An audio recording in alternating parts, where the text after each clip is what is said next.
अस्सलाम वालेकुम। आज की हमारे पास रेसिपी है चिकन चीज़ सैंडविच। आप लोग देख रहे हैं कि हमारे पास एक बॉयल चिकन है, उसमें हम लोगों ने ब्लैक पेपर ऐड किया, अब उसमें साल्ट ऐड कर दिया। अब हम इसकी मिक्सिंग कर रहे हैं, मायोनीज डाल दी हम लोगों ने। बोनलेस चिकन लीजिएगा, फिर उसको बॉयल करके उसमें ये तमाम इंग्रेडिएंट्स ऐड करके उसको मिक्स करना स्टार्ट कर दें।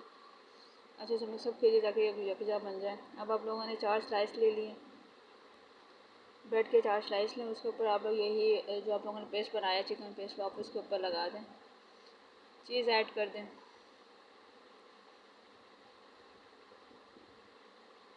चीज़ ऐड करके उसको सेकेंड स्लाइस के साथ कवर अप कर दें।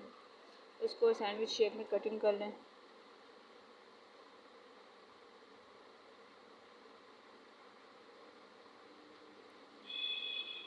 उसके बाद आपको एक ऐसा पेस्ट बनाना है जिसमें मैदा, हरा धनिया, ज़ीरा, काली मिर्च और नमक से एक तैयार कर लें। उसमें आप डिप कर दें सैंडविच को और फिर आप उसको डीप फ्राई कर लें।